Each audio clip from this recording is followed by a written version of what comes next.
Jacques et le haricot magique, d'après un conte populaire.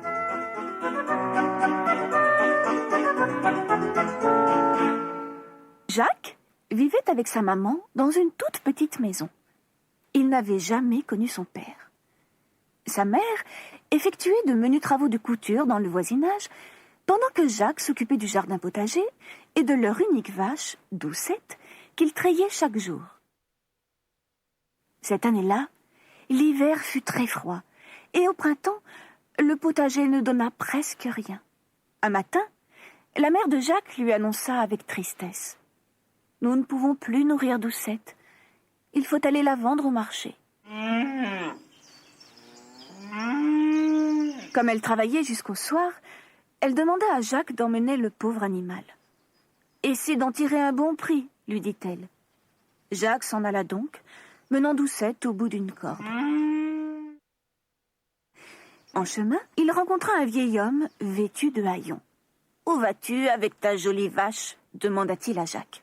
« Je vais la vendre au marché, » répondit-il, « car maman et moi avons grand besoin d'argent. »« Je te l'achète contre ces graines magiques de haricots, » fit le vieil homme. « Grâce à elles, ta mère et toi oublierez à jamais tous vos soucis. » Jacques voulait par-dessus tout faire plaisir à sa maman.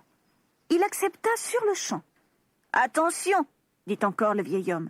« Grâce à ces graines, tu pourras découvrir un trésor qui m'a été volé voilà bien longtemps par un géant terrible et vorace. Si tu parviens à le récupérer, il t'appartiendra. »« D'accord, » répondit Jacques, content d'avoir fait une affaire. Il avait hâte d'annoncer la nouvelle en rentrant à la maison. Lorsque sa maman vit que Jacques rapportait des graines de haricots à la place de l'argent, elle lui arracha le sachet en s'écriant « Va te coucher immédiatement ! De toute façon, il n'y a rien pour le souper. » Et désespérée, elle jeta les graines par la fenêtre. Le lendemain matin, lorsque Jacques se réveilla, il faisait grand jour. Il ouvrit un œil et s'étonna.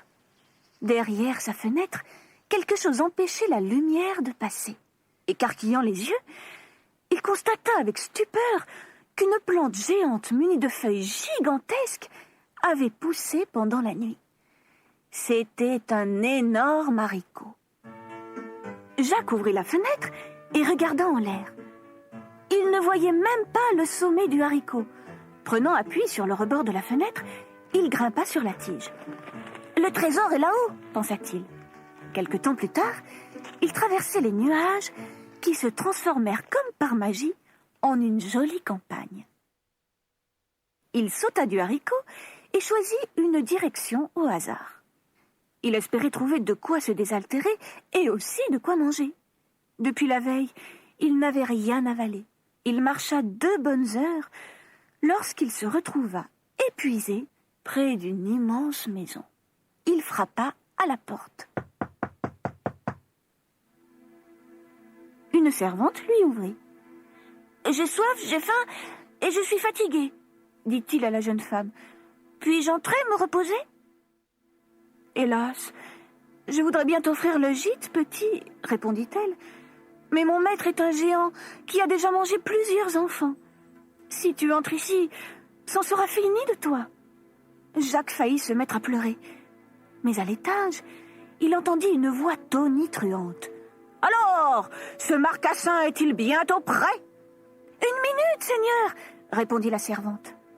Elle attrapa la main de Jacques et ouvrit la porte du garde-manger en lui disant « Cache-toi tout au fond !» Le géant descendait les marches à grand bruit. « Oh, ça sent la chair fraîche par ici.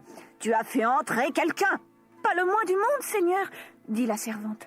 « C'est certainement l'odeur du marcassin que j'ai préparé. »« Ça m'étonnerait, » dit le géant. Et il se mit à chercher dans tous les coins en criant « Ça sent la chair fraîche !» Il ouvrait tous les placards et regardait sous les buffets. Dissimulé derrière d'énormes tas de jambon, Jacques tremblait comme une feuille morte. « Vite, à table, Seigneur, » dit la servante. « Cela va être froid. »« Alors, serre-moi donc et plus vite que ça, » fit-il. Elle remplit l'assiette gigantesque, puis posa sur la table 3 gigots, un chevreuil, 4 dindes et 2 douzaines de tranches de bœuf grillé. Après ce formidable repas, le géant appela sa servante. « Donne-moi mes sacs de pièces d'or, que je m'amuse un peu avec !» Elle apporta au géant une grande sacoche de toile, très lourde, qu'elle posa sur la table. Le géant, ravi, composait des motifs avec les pièces.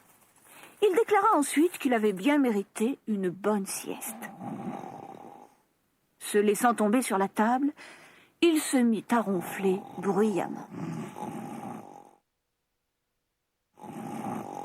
Jacques décida alors de profiter de l'occasion et avec 1000 précautions, il se glissa hors de sa cachette.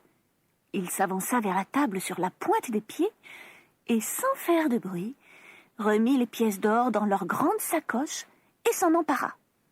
Son lourd bagage à l'épaule, il se dirigea vers la porte de la maison. Mais, en passant le seuil, la sacoche heurta la porte, réveillant le géant qui se leva d'un bond. Jacques prit ses jambes à son cou et s'enfuit en direction du haricot. Le géant trébucha sur le seuil de la porte. Il mit si longtemps à se relever que le jeune garçon put prendre une bonne longueur d'avance. Il arriva bon premier au haricot, s'élança et se laissa glisser d'un trait jusqu'au sol. Le géant était tellement lourd que lorsqu'il s'accrocha au haricot, la tige plia du côté de la mer.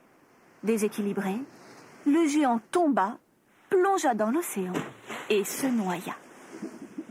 À son retour à la maison, sa mère accueillit Jacques avec des cris de joie.